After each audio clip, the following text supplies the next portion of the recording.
Subscribe करें और bell दबाएं ताकि कोई खबर रह न जाए। The government's efforts to promote tourism has started yielding results as Traveller by Condé Nast, one of the world's best travel portals, listed Pakistan as one of the top tourist destinations for 2020. I would like to end here with the blessings of my father, and I commit to working with you and the international community at Davos to tackle globally important initiatives that will make this world a better place to live in. Thank you, Honorable Prime Minister, and thank you all for being involved with us in this momentous time. Before I hand over to Zaya, I would like to tell everyone that 2020 is a very special year for Martindale. We are into our 25th year of legacy, and if you allow me, Honorable Prime Minister, I would like to present you a small memento at this auspicious event. Thank you.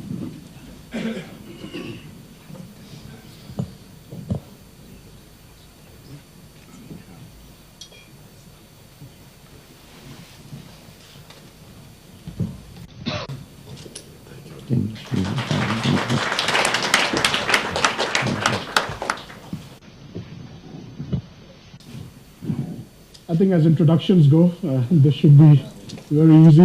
I think the Prime Minister, who we are delighted to have over here on behalf of the Pathfinder Group in Martindale, is known to the entire world. Starting his career. Pakistan breakfast at Davos वज़ीर आज़म पाकिस्तान इस वक्त इस बैठक में मौजूद हैं। Pakistani community और ख़ास तौर पे बिज़नेस कम्युनिटी। नाज़रीन आपको बताते चलें, वज़ीर आज़म पाकिस्तान इस वक्त डेवोस में मौजूद हैं, स्विट्ज़रलैंड का ख़ास तौर पे उनका दौरा और world economic forum.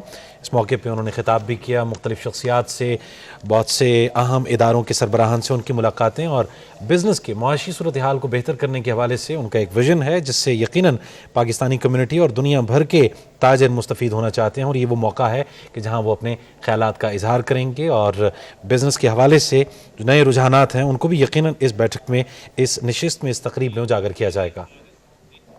Of the people, there are now multiple cancer Shaukat Khanum hospitals that will be in Pakistan, one in Peshawar, another one coming up in Karachi. And then finally, as politician, spent a lot of time in the opposition and finally has now become Prime Minister of our country. A year or 2 years ago, when we were sitting over here, I said Pakistan is at a crossroads. I don't think that's true anymore. I think the path has been taken by this government. The path has been set by the Prime Minister. It is a tough path. It is replete with a lot of issues, but it is the right path for Pakistan because it puts Pakistan for long-term growth, economic prosperity, and political stability, and putting a security situation. I think we all, when an outsider looks at Pakistan, is often confused, especially our friends. It's a land of immense potential, a young population, many natural resources, copper, gold, natural gas, a beautiful country. I know the Prime Minister talks about the mountains a lot because that's favorite thing, but down south there are wonderful beaches. You go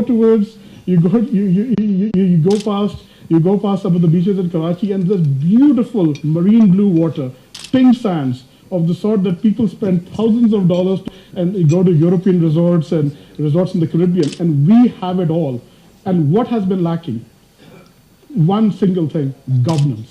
And that's what the Prime Minister has brought, and we are very proud of you and we wish you the best.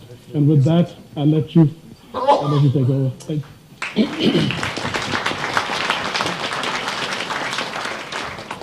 Bismillah ar-Rahman ar-Rahim. First of all, I would like to thank Mr. Ikram Sehgal.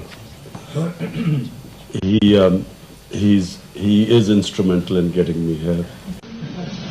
Otherwise, the sum of $450,000 for 2 nights was, I would not have burdened my government for this huge amount for 2 nights.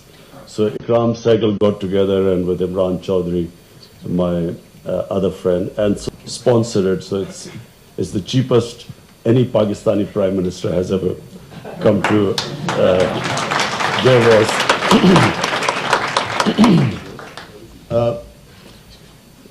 But even before this, Ikram always invited me because he wanted Pakistan's point of view to come across to the international audience, and especially Davos, where you have world leaders in business and economy and political leaders.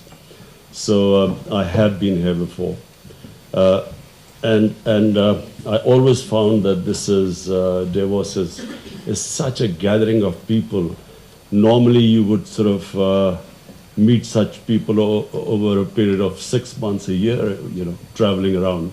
But here in one place, you tend to meet people, you know, who you can learn from, who you can interact with. So, Ikra, very much for inviting me here and being a partial sponsor of my visit. Let me just, first, just a brief thing about myself. So, you know, you understand how what my motivation is and how I function. You know, there were far more talented cricketers than me when I started my cricketing career. And when I started, a lot of people were skeptical. I was dropped after my first test match I played, and I was butt of all the jokes of the cricket team. And then it took me 3 years to get back into the team. And then, you know, like anyone who competes at that international level, you learn probably the most valuable lesson which any human being can learn in order to succeed in life. And that is the ability to face the bad times. What decides how much a human being will fulfill his potential in life depends upon his ability to face the bad times. Because problem is very talented, educated people with much greater potential than me. I found that the reason why they could not achieve their potential in life because they could not face the bad times. People gave up. An easy, comfortable life is a disaster for human potential. People who have inherited wealth, I have very rarely found them achieving their potential in life. Life is too easy. When I played cricket, I went to the most privileged school in Pakistan with the best facilities. We had coaches, the best cricket ground, probably no school would have a cricket ground like that. But the boys from my school could not compete with those boys who played in the streets, who played under the lights. Our boys could not compete with them because they did not have the hunger. They did not have the drive. And it's that drive that actually propels people to achieve their potential. I built this university in Pakistan, the first private sector university in a rural area. And I built it with one intention, that the underprivileged people who had no chance of having higher education, they must be given an opportunity. The university I built was affiliated with Bradford University in England because I was the chancellor of Bradford University. So we affiliated it with that university. The boys who studied, and girls who are studying in Namal University come from poor backgrounds. 75% from Urdu, 80% Urdu medium schools, studying an English university degree. And first year they struggled. We used to have to teach them English, to give them foundation course. They struggled the first year. Second year they sort of stabilized. And in Bradford University, about 12%, 13% maximum. In Namal University, the same Bradford University degrees, examined by Bradford University professors, they got between 55 to 60% first divisions. Poor background people who, you know, didn't even have strong basics because they had greater motivation. They had greater hunger. So In sport, I learned how to compete. And the most, again, the valuable lesson, face the bad times. So I give you an example. Once we got thrashed by India. We went to India to play a series. We got thrashed. So now the team is on the way back to Pakistan.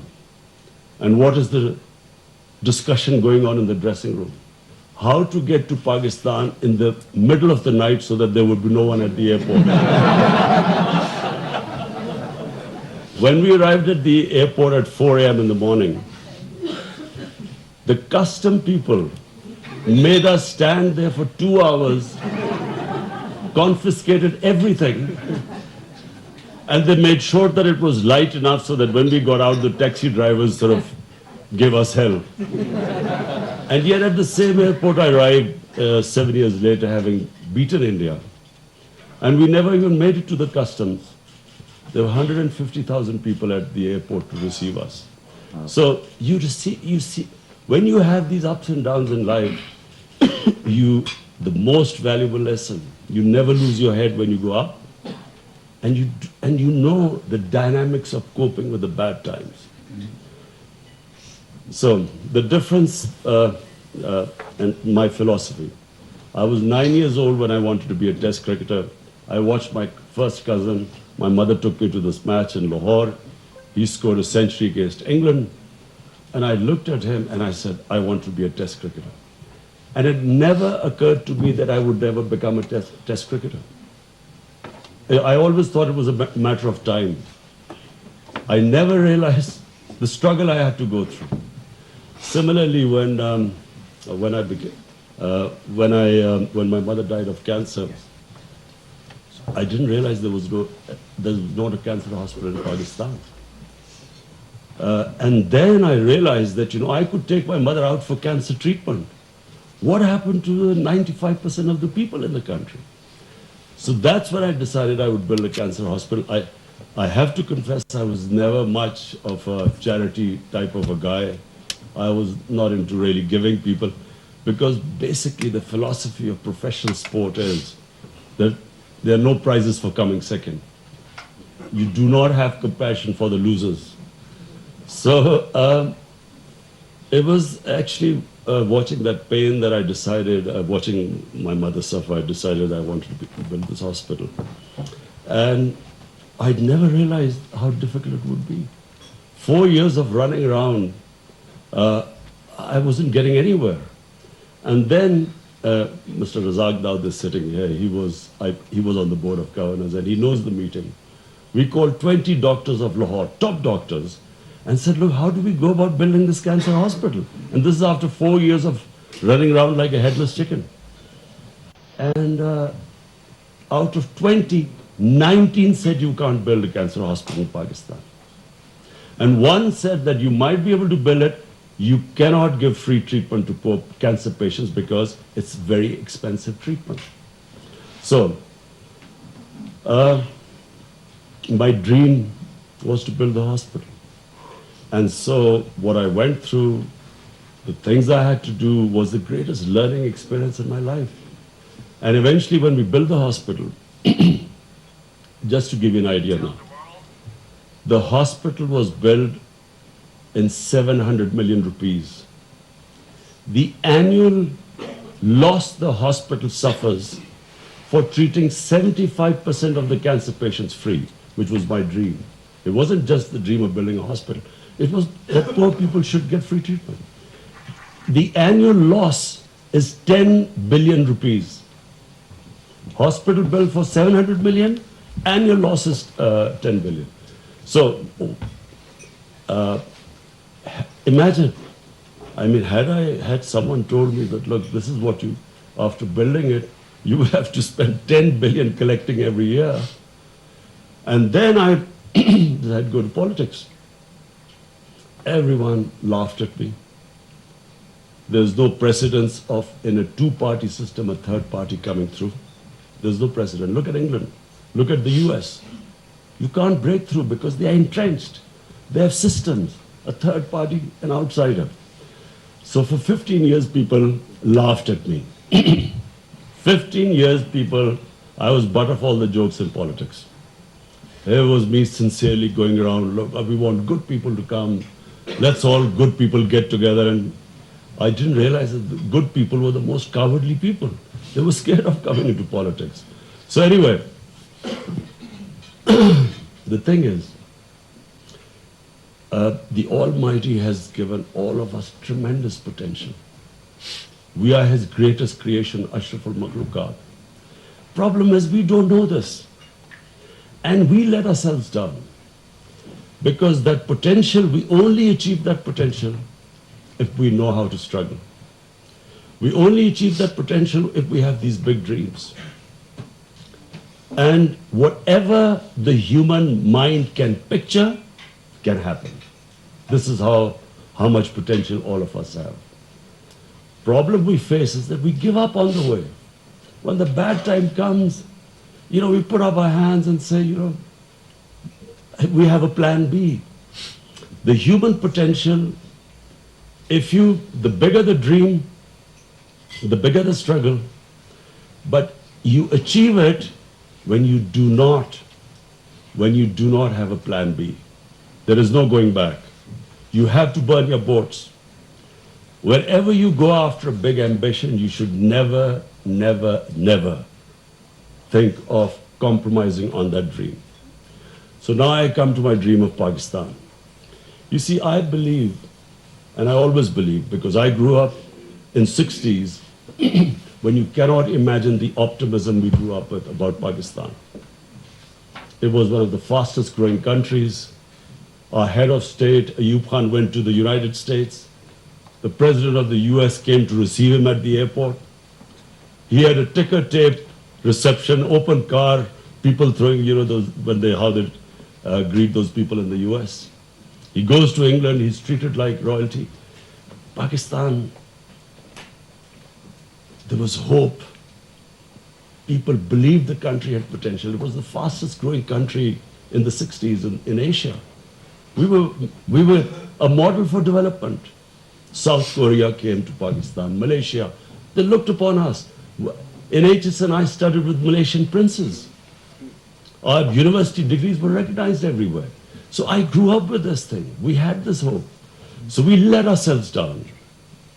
And we let ourselves down because, unfortunately, we came up with, first of all, we could not, our democracy couldn't get grounded in Pakistan.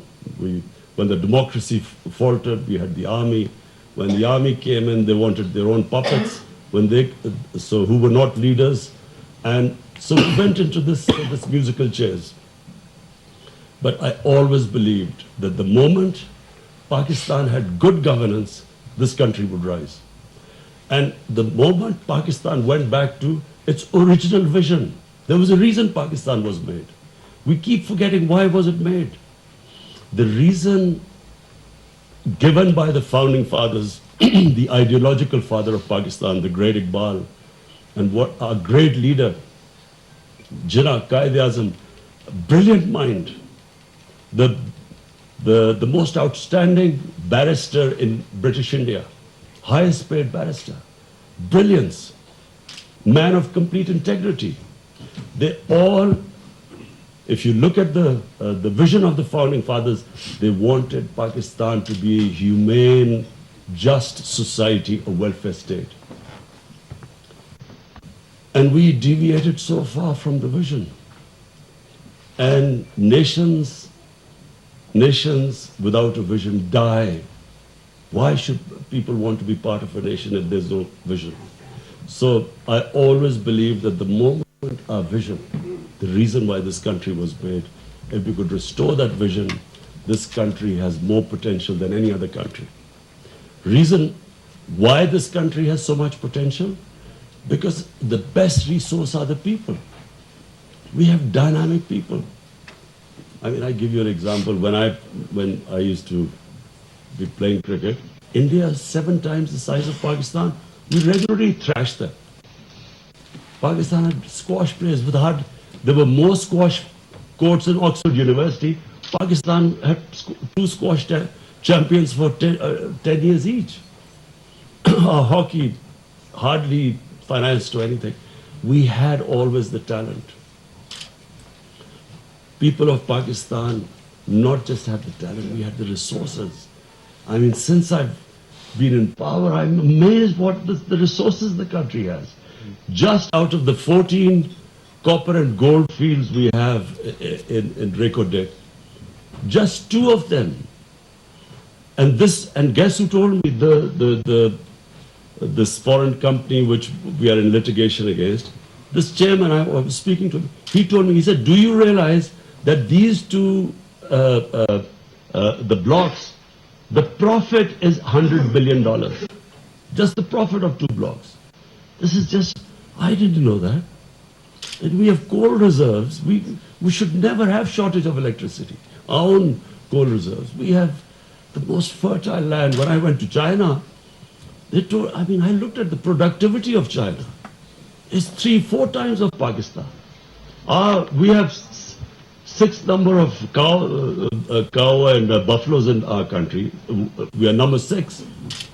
Our per cow liter of milk is 6 liters. In China it's 24 liters, 20 liters. Denmark is 30 liters. So what we have done is that we neglected research in Pakistan. We neglected the basics. Not spending money on our human resources, not spending money on education, not worrying about the education of the masses. It was only for a tiny elite. Which country does it that only 800,000 children go to English medium schools, 3.3 million children in Urdu medium schools, 2.5 million children in Dini madrasas? No one paid any attention to it. So now my vision of Pakistan, we need to return to make it into a welfare state, inclusive development. Our whole idea is now that after the 60s is the second government which is going to spend money on industrialization. We are giving incentives, encouragement.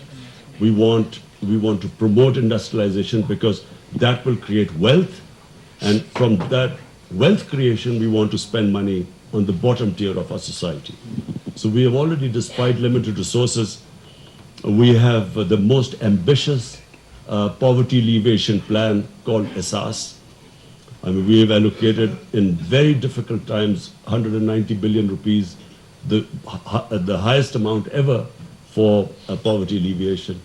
My belief is that if we can concentrate on the bottom section of our society, the government facilitates investors, industrialists, makes it easy for them to do business. In our first year, we have gained 28 places in ease of doing business. Improve our governance system. I honestly believe that we will release the potential of our people. Let me tell you where the challenges are. The number one challenge is, and by the way, I was reading a blog of Prime Minister Mahathir Mohamad. Now remember, he is probably the greatest statesman of the Muslim world. His achievement in transforming Malaysia, everyone knows about it. Now, and 20 years he was in power. And when I read his blog, he might as well have been talking about Pakistan. He said the problem they are facing is from an entrenched, corrupt status quo, which has been removed after 50 years, one-party system. Same us. We are up against a corrupt status quo which ruled Pakistan for 30 years. And they are entrenched and they have linkages, people who benefited from a corrupt system. So our biggest challenge is facing these people, spreading gloom and doom every day. Every day some sort of scandal comes up which is blown up, all orchestrated. Basically, they do not want the government to succeed because us succeeding means not just them out of power, but they will end up in jails, which some of them already are. Malaysia faces exactly the same thing. Secondly, we face deteriorating, degenerated institutions. What corruption does Number one thing, what the corrupt do is they destroy state institutions because that's the only way they can make money. If I want to make money, I have to hamstring all institutions that dispense justice. So that's a big problem. You can destroy state institutions very quickly, but to restore them takes time. So we are in the process. It's a slow process, but gradually, we institution by institution, we are restoring them. The other problem we face are these huge debts accumulated by the previous government. Our first year, the total amount of tax we collected, which was 4 trillion, 2 trillion went to debt servicing. How do you fund health, education, everything when you just are left with this small amount of tax collection? This year we have to, our debt servicing is 3 trillion. The other problem we face is actually the biggest challenge is the energy sector. We have this huge circular debt in electricity. And because of this, which is almost, I think, 1.5 trillion, 1.7 trillion. A 1.7 trillion circular debt means every year we have this huge interest on this debt. So that is a big challenge, and we have decided when we go back, we will get all the stakeholders. We are going to discuss how, because we cannot put more burden on the consumers of electricity, because these interest payments. So this is the other challenge, and of course, the problem is that you give expensive electricity to the industry, especially the small medium industry. So it reduces our competitiveness in exports. So this is a big challenge. The direction we have taken is industrialization, which means wealth creation. Secondly, export-oriented growth. So far, our problem have been that our growth rate goes up, and then we have a bit of a boom, and then we go bust because we then end up with a big current account deficit, and then we have to go to the IMF. This time, what we're trying to do is the big difference is export-led growth, and so this change, of course, is quite painful because the growth rate has to come down. People are hurting in Pakistan. As I keep mentioning, I've never faced so much abused and hammered so much in the media as I have in the past one and a half years. Being in public, I for 40 years used to criticism because when you lost, you knew what you were in for. When you won, but this 1.5 years has been exceptional. I really had to develop a very thick skin. In fact, thank God, mercifully, I know that all the dynamics of bad times. So the first thing you do is do not read the newspapers.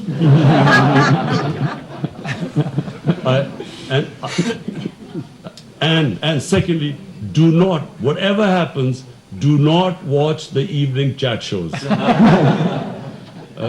I try to make my team, my cabinet, I make them try and understand these dynamics of bad times.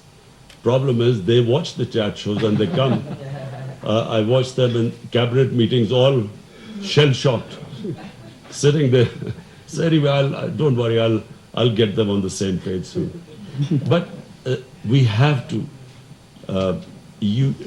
The situation which Pakistan is, where you have this huge interest payments on these debts. Secondly, not very functional state institutions. This process, if we want to change course and improve and achieve our potential, we will have to go through this difficult time. And interestingly, I was reading in the blog, Prime Minister Mahathir Mohamad saying exactly this, says, be patient. I tell them, ghabrana nahi hai. He says, be patient. 2 years or so, we will have to struggle for a while. But I feel, as I see the potential in the country, I feel that once we stick to these reforms, it'll take a lot of political will. It'll take courage to withstand all this criticism.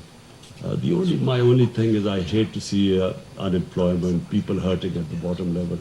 And we hope now that our SARS program will kick in and we will provide safety net to the bottom tier.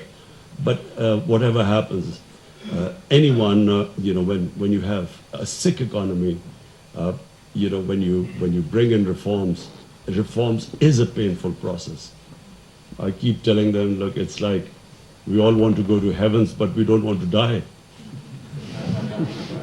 Or maybe it's a bad example. It's like,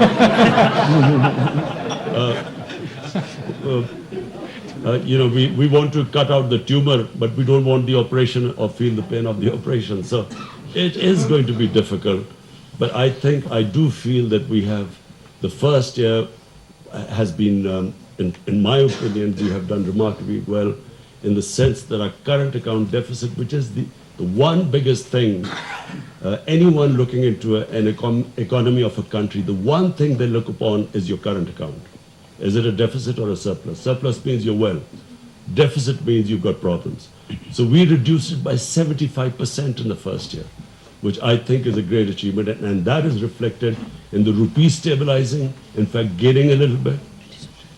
It is reflected in the stock market now, which has regained all what it lost. And it's reflected in investment, foreign investment.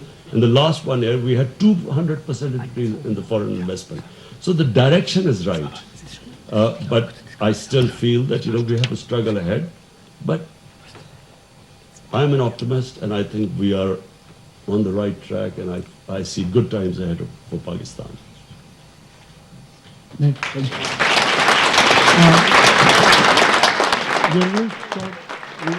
We're very short of time, so we're going to have only a few questions. Please, after that, yes, please. Please identify yourself, also. Yes, Abid sir, please identify yourself and then ask the question.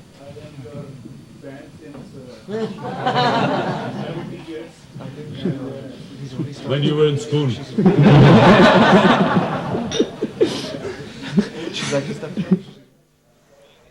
वज़ीर-ए-आज़म Imran Khan Pakistan breakfast at Davos की तकरीब से खिताब कर रहे थे और हम कारोबारी शख्सियात इस तकरीब में मौजूद हैं और अपनी गुफ्तगू के दौरान जो वो कारोबारी शख्सियात से कर रहे थे उनका ये कहना था कि डावोस एक ऐसा फोरम है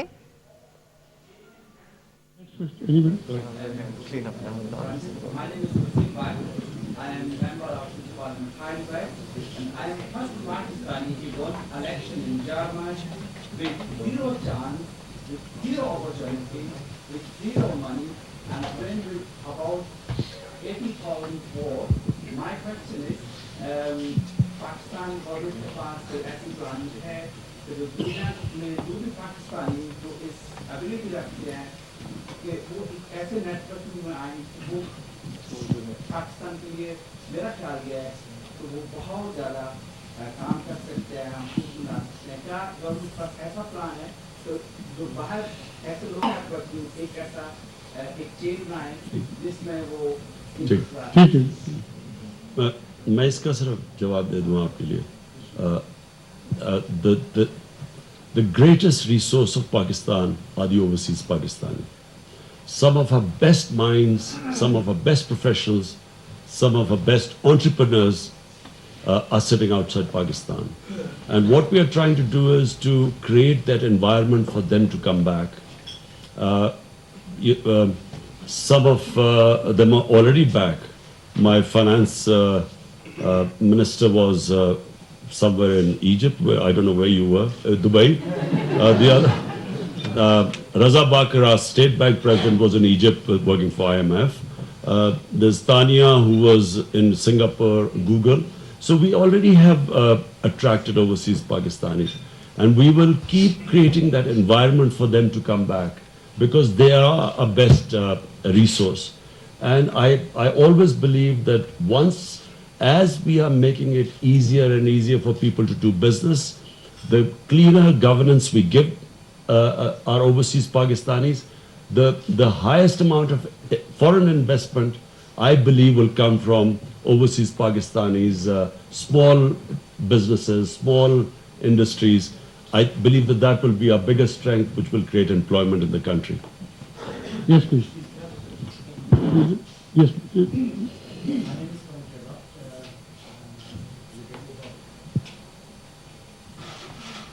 My name is Khurram Shahzad. I'm related with PTI Switzerland. My question is, first of all, sir, thanks a lot for representing us over here at Ask the question, please. as Pakistan's Prime Minister. That's a pride for us. My question is there a plan for the government? Because your vision is clear. You want to make Pakistan a welfare state. You want to make it a social welfare state as well. The strategies are in place. We have new programs which are in place. But what we lack is the implementation on ground. It's the practical implementation of these policies. That is something which you are lacking. So is there a comprehensive plan to make it show? Because there's a lot of dissatisfaction amongst the masses in Pakistan as well, and in the overseas communities which we are representing. Look, I repeat that, when you are going through a process of reforms, and specifically institutional reforms, you cannot hope that one institution, the moment the government changes, it improves. Especially in our case, where it's the first time PTI has been in power at the federal government level. So therefore, it is a slow process. As I said, you can destroy an institution immediately, but to build an institution does take time. And especially when, when unfortunately the government institutions were used as giving employment to people. So they're all bloated institutions. I give you an example of health ministry. We examined the health ministry and we discovered out of 370 people working in the health ministry, there are only 15 with health background. The rest are all just people given employment there. So it's same with PIA, same with railways. All government corporations have been loaded with these people with no work. And so as we all know that if for one job you have 3 people, no one will work. And this is what we face. And then when we bring the changes in, unfortunately, they go to the courts and get a stay order. There was a case in one of the hospitals, we discovered that in the cardiology institute, the mortality rate was 25%. Out of 125 used to die. So we removed the head of the department. He got a stay order and was there for 6 more months. So it's, there's a whole process of change takes time, because we now, with the new Chief Justice, we are going to sit down and work out how to stop this nonsense where they can all go and whenever you try and remove someone, unless you have a process of hire and fire, incentives and punishment, no institution can work. So whenever you try and fire someone, they go and get a stay order. So anyway, there's a whole process. It's a holistic change, and it will happen. It'll take time. Aisha? Excuse me. Aisha? Assalamu alaikum. My name is Aisha Nawaz Chaudhry. I'm a member of Parliament from Punjab, and I am from the ruling party of PTI. One of the questions that I wanted to ask was that you mentioned Shaukat Khanum and how you did great work and raised money. But one of the things that we've been seeing is that even at Shaukat Khanum, when you were developing it, there was always a cost to doing those events and going around and raising funds. When we want to represent Pakistan internationally, Ikram Sehgal Saab, people like Imran Chaudhry Saab have stood by us and done great work. But should the government not stand up now and do these things and include it in its own cost to represent itself better?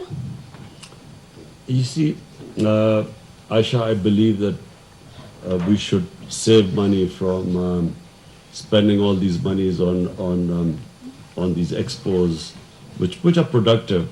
But a country which for the time being is trying to follow a very rigid program of austerity, starting from me. I mean, this visit is almost 10 times less than the previous prime ministers who came here and the Ikram who came to your show and came up with their pearls of wisdom, but it cost us 10 times more than my visit. So it's an austerity program. But what we feel we should rely on, we have 9 million Pakistanis living abroad. And the GDP of those 9 million Pakistanis, in my opinion, is almost 50% of Pakistan's GDP of 200 million people. So we can use this resource and they can sponsor things. So I'm all for a conservative. I've stopped all my ministers going on any junkets. I don't allow them to go anywhere. They first, whenever they say I've got a trip somewhere, I immediately cancel it. Then they have to convince me that really it is productive for Pakistan. I'm Sadaf Abid. I'm a social entrepreneur.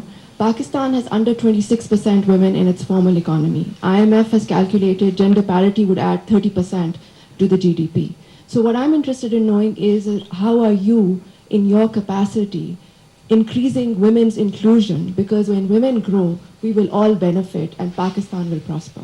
Absolutely, not just women and the Lord. You see, what is the Chinese model? Chinese proved to us that if you raise the bottom people, if you raise the standard up, that's real prosperity. In our case, unfortunately, the skewed development where tiny rich people have a lot of money, and there's this bottom sea of poverty. It doesn't work. No country, in my opinion, can ever prosper with this sort of skewed development. So our SAS program specifically targets women. You have to see it. It's a very comprehensive program developed for rural women, poor women, loans for them, how to graduate them, how to raise the level of income, how to get them this mobile phone, give them apps so that they're empowered by directly the money comes to them. So we've gone a great length to make sure that, our women, especially the women at the bottom of the social ladder, how we can raise them up. Imran?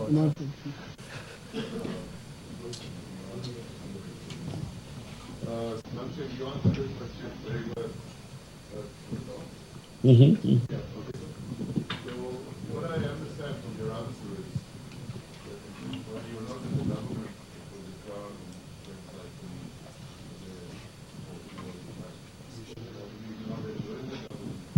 now we have to support the government. So we are there. For a while, until we become very prosperous. Okay, one more question. So, after that, the last question, please. Second last question. Hi, my name is Lara Hassanali. It's on. My name is Lara Hassanali. I'm an education and health specialist working in BOL. You spoke earlier very eloquently about वज़ीर-ए-आज़म Imran Khan DeVos में मौजूद हैं। Pakistan business breakfast at Davos की तकरीब से खिताब कर रहे हैं और पाकिस्तान की डेवोस की अहम कारोबारी शख्सियात भी यहाँ पर मौजूद है। सवालात किए जा रहे हैं जिनके जवाब वज़ीर-ए-आज़म इमरान खान इस वक्त दे रहे हैं। और आपको ये बताएं कि डेवोस एक ऐसा फोरम है जहाँ मुख्तलिफ ममालिक के लोग एक दूसरे से इंटरेक्ट कर This is probably not the forum, but I would like you to, in fact, it'll be on our website. We will give you the details of our SAS program. It is one of the most comprehensive programs. The bottom tier, how we are directly giving them cash, then how to graduate them to a high level, the sort of instruments we are using to raise their productivity, rural women in urban, giving them loans for startups. So we have a whole range of things now. The whole idea is this bottom tier of our society, and specifically women. Last question. One last question. That's it. Yes, please. Prime Minister Adnan Hassan, nice to see you again, hear you again. You run out of time. Last question. Just please. The Pakistani people are resilient but are impatient. And the problems that you've inherited haven't just happened recently, they've taken multiple generations. How do you teach us to be patient as reforms kick in? It's exactly what Mahathir Mohamad keeps telling Malaysia, be patient. You know, you see, it is, I have to say that it has as I said, it has been the most difficult 15 months of my life. I have never experienced so many problems on multiple fronts. It's not just one issue. It is just firefighting on so many different fronts. The main thing was, of course, the stabilization of economy. We were worried for a time that we would default on our loans, and the scenario of a default is it's the ultimate nightmare scenario. So we faced these very difficult times, but then there were all these other problems because, there's a neglect of state institutions. Then we have people at the bottom level. Then the education system, then the government corporations which are bleeding. So it's not facing problems in one domain. But what I feel is that we are getting ready to give people a comprehensive roadmap now. Because we now know what we face. We'll prioritize the problems and the solutions. And we are going to come up with a roadmap telling people that, look, these are the challenges we face. This is how long it will take for us to get out. But there's hope at the end, light at the end of the tunnel, because Pakistan actually is a very rich country. I've looked at the other countries. The resources Pakistan has, just one area, tourism. Just imagine I look at these wonderful mountains here in Switzerland, but I am probably the only Pakistani politician who's been all over Pakistan. Just our northern areas. Just the northern areas of Pakistan are twice the size of Switzerland. And the scale of those areas, Switzerland just cannot compete with it. No one knows about it. No one knows about, only now people are discovering, in Condé Nast magazine, Pakistan is now considered the most exciting tourist destination. Why? Because what has happened is we haven't done anything. This mobile phone has done everything. People go on holidays, they take pictures, they put it on their Facebook, and people suddenly, is this Pakistan? And so in 1 year, tourism doubled in Pakistan. 1 year. Just by the mobile phone. So we have not, this is the first time we are concentrated on the tourism sector. Imagine, just to give you the sort of potential we have. We have beach tourism, probably one of the best on the coast, one of the best beach tourism. We have lagoons, totally untouched. We have one of the ancient civilizations, the Indus Valley civilization, 5,000 years old. We have 4 religions have some of the most sacred sites in Pakistan. Buddhism, Sikhism. For Sikhs, the Makkah and Medina is in Pakistan. I didn't even know that. Hinduism, Sufism, the greatest Sufi sites. And then, of course, the northern areas. But no one knows about it. So now, for the first time, we are working out how to sell Pakistan to the tourists. Imagine Malaysia makes $20 billion from tourism. It only relies on beach tourism. Turkey, $40 billion. And this Switzerland makes $80 billion. Our total exports are $24 billion. So imagine the potential we are sitting on. I'm just talking about one. I'm not talking about the minerals.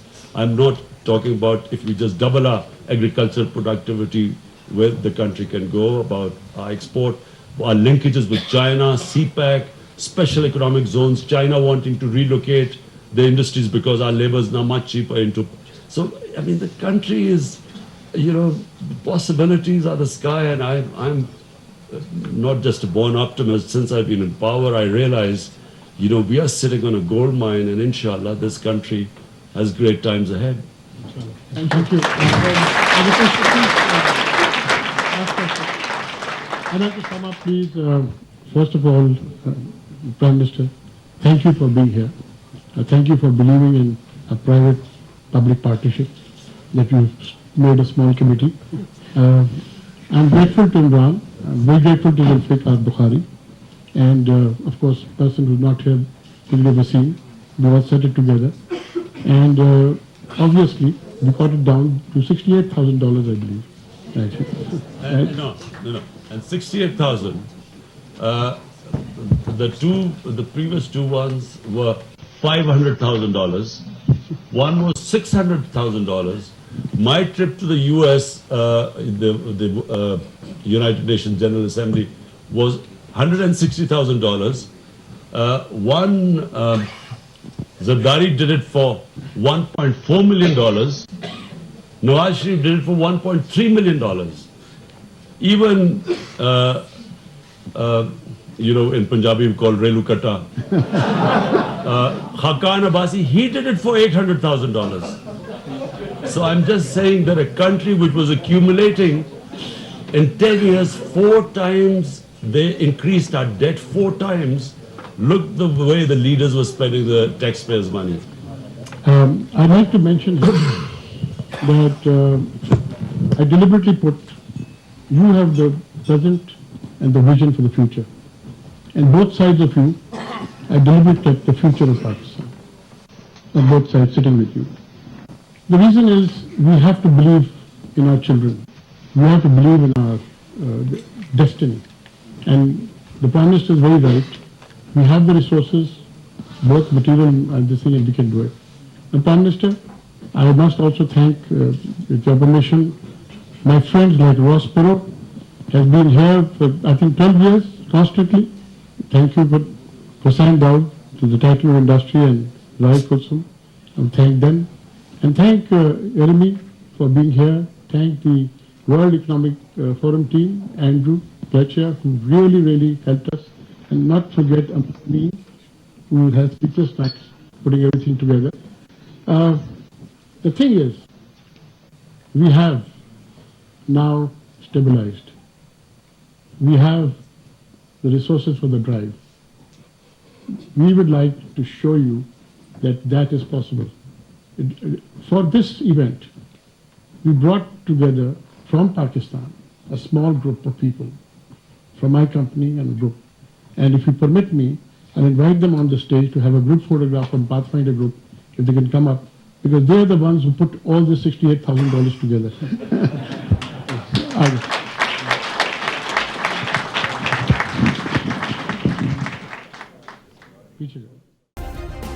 Subscribe करें और bell दबाएं ताकि कोई खबर रह न जाए।